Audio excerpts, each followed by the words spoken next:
There comes a moment in every soul's journey when the mask of the world begins to suffocate you, when the persona you have so carefully constructed becomes less a means of connection and more a prison.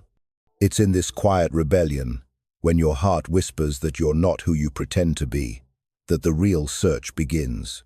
I'm not here to give you a ready-made map, but to walk with you as a fellow traveler who's observed the deep currents that shape us all. To find your true self means descending into your depths, into places that society tells you to avoid. Yet it's precisely there, in the shadowed caves of your being, that your authentic light burns quietly, waiting for you to notice it. The empathic soul knows this call more than most. Your boundaries between heart and world are thin, almost transparent. You feel emotions that don't belong to you and taste others' sorrows and joys as if they were your own. This sensitivity, left unchecked, becomes a maze where you lose yourself. To find your true self, you must pull your energy back from others' expectations and discover what's uniquely yours. I've seen countless people live and die without ever meeting themselves. The unconscious isn't your enemy, it's not some dark abyss trying to devour you. It's the soil of your wholeness, the mysterious place where forgotten parts of yourself sleep. Dreams speak the language of this hidden world. Notice how your dreams seem to know you better than your waking mind. They weave images and symbols that belong not just to your personal story, but to humanity's great collective history. A snake appears in your dream, and you think it's meaningless. But the snake is ancient, speaking of transformation and dormant power within you. The empathic soul often struggles here. You're so used to feeling for others, merging with their pain and joy, that your voice has grown faint.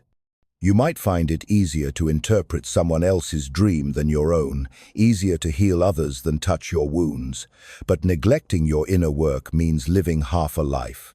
The true self isn't found in constant sacrifice or others' approval. It's found in the tension between who you think you are and the vast unknown beneath. Stop asking, who do they need me to be? And start asking, who am I beneath all these roles? Think of your psyche as a house with many rooms. Most people live in just one room, their conscious ego, while the rest remains unexplored. The empath wanders through others' rooms, sensing their atmosphere and feeling their stories, but rarely returns to its center. To find your true self, explore your inner architecture. Walk through your unconscious corridors and meet the figures there, the shadow, the wise guide, and the eternal child. These aren't fantasies, they're living forces shaping your thoughts and choices. Don't fear the shadow. It's everything you've denied, rejected, or forgotten, your reservoir of instincts and impulses deemed unacceptable. But the shadow isn't evil, just unintegrated. When you reject it, you project it onto others, seeing in them the darkness you can't admit in yourself. Let me share a powerful dream. Sarah dreamed of standing at a deep well, seeing her reflection, but it wasn't hers. It was a stranger's face, dark and fierce, yet familiar.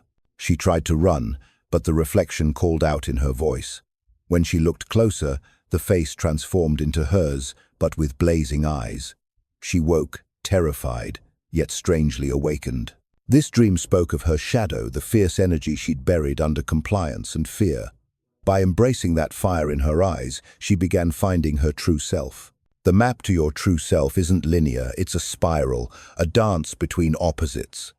You'll feel lost sometimes, moving in circles, but each return brings deeper understanding. The empathic soul must learn this rhythm. You've been taught to flee conflict and seek harmony at any cost. But true growth requires inner conflict, the tension between who you think you are and who you truly are. We all swim in an ocean of shared symbols and myths rising from humanity's depths. When certain stories stir your soul, it's because they resonate with deep patterns within you. Perhaps you see yourself as the wounded healer or the seeker wandering through life. These aren't coincidences, they're signposts pointing toward your truth. Pay attention to synchronicities, those strange coincidences that seem to follow you. You think of a friend, and they call. You open a book randomly and find exactly what your heart needed to hear. These aren't random, they're the language of your unconscious, the way your deeper self communicates. The journey inward often begins with loss. You may lose the identity you've worn for years and relationships that depended on your willingness to be what others needed. But this loss is sacred, like a snake shedding old skin. What emerges beneath isn't weakness but raw, living truth.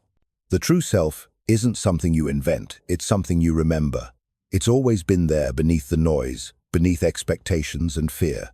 When you touch it, you feel an unmistakable homecoming, as if you've returned to a place you never really left. The empathic soul often mistakes compassion for self-neglect. But when you find your true self, compassion flows naturally without depletion, because it's no longer a sacrifice, but an overflow of being. This path often begins with whispered unrest, a dream refusing to be forgotten.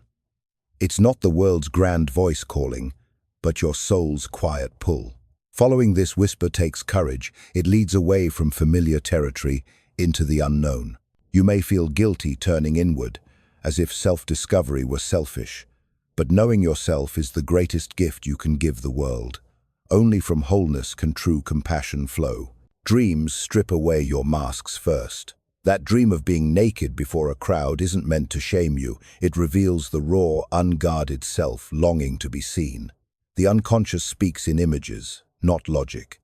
A house may be your psyche, a locked room, an unexplored part of yourself. Solitude becomes essential, not isolation, but a sacred space where you listen to yourself without others' echoes. Here, you sense your true self's contours emerging through the mist. The shadow often appears as a threatening figure in dreams, a pursuer, a monster. Instead of fleeing, face them. Ask who they are. They might reveal your suppressed anger, power, or creativity. The empathic soul often buries anger, believing it harms others. But integrated anger becomes strength, burning away falsehood. Integration means aligning your outer life with your inner essence. For empaths, this often requires learning to set boundaries and to say no when your soul says no. True compassion begins with self-respect. Many fear that finding their true self means becoming selfish. The opposite is true. Living from the false self, constantly trying to please and rescue, offers others a hollow mask, not an authentic presence. Living from the true self, your presence becomes natural light that illuminates without burning you out. There comes a moment when silence becomes your teacher. Sit with yourself in stillness and hear the faint but steady pulse of your being. It may feel uncomfortable, masks fall away, and you face the raw truth. But this is where transformation begins. The empathic soul must cultivate this silence as sacred. In it, you'll find not emptiness but fullness, connection to something deeper than all roles and identities. Creative expression bridges the unconscious and conscious mind. When you create through art, writing, or music, you give form to formless inner voices. Your sensitivity provides rich inner imagery. Don't doubt your right to create. Creativity is your soul's language. Consider the phoenix myth, the bird burning to ashes, then rising anew. Sometimes our old identity must burn away for the true self to emerge. This feels like death, but beyond lies rebirth. Life lived not as a reaction to others, but as an expression of your essence. To truly find your true self, you must stand in authenticity. There's a profound difference between loneliness and solitude. Loneliness aches from disconnection, often from yourself. Solitude is fertile ground where your inner voice grows stronger. You'll realize the true self isn't something to achieve like a mountain summit, but something to remember returning to a home never truly left. When layers fall away, you may feel exposed. This is natural. The true self is tender, raw, and alive. It doesn't seek to dominate, but simply to be. Accept that the true self isn't static, it's a living process, always evolving. Like a river, it shapes and reshapes itself. Learn to flow with this current, trusting its direction even when you can't see the horizon. The final step isn't a step, but surrender, realizing the self you've been seeking is the very ground of your being. This awakening comes in moments of deep presence, when boundaries between you and the world soften. The empathic soul knows this feeling. It's the same as sensing another's joy or pain, but now you're connecting with your eternal source. What changes when you find your true self? Everything and nothing. Everything changes because you're no longer fragmented, pulled by fear or the need for approval. You become aligned, integrated, and whole. Nothing changes because the true self was always there, quietly waiting. You'll speak with a voice truly yours. Love flows naturally from your being, not from trying to prove worth. You set boundaries from respect, not coldness. The empathic soul becomes a lighthouse, not a sponge radiating steady light that guides others while maintaining your center. You'll still feel deeply, this is your gift, but feelings will move through you like waves through the sea while your true self remains unshaken. Imagine a mirror covered in dust. For years, you've seen only vague, distorted outlines, thinking the dust was who you were. As you begin self-discovery work, you gently wipe it away. First glimpses appear, then clearer reflections. Not the self others told you to be, but the one who's always been there, watching, waiting, shining. This is your true self, not perfect, but real. And in that reality lies beauty far greater than perfection. The journey of becoming is never finished. It's a lifelong conversation with your soul, a dance between conscious and unconscious, known and unknown. There will be clarity and confusion, light and shadow. But through it all, the self remains like a quiet flame that never goes out. Trust this flame. Let it guide you. Your ability to feel deeply isn't a weakness, it's a doorway. Walk through it, leaving behind masks that no longer serve, embracing both wounds and strength, and stepping into the fullness of who you are. This is the map I offer, not rigid directions, but a living compass pointing inward. Follow it, and you'll find not only your true self, but also a life resonating with meaning, authenticity, and quiet power. As I once wrote, the privilege of a lifetime is becoming who you truly are. That privilege is yours, waiting to be claimed. Not tomorrow, not someday, but now. Step into it. Let the light and shadow within you merge into one luminous whole. This is the path. This is the truth. And it's already yours.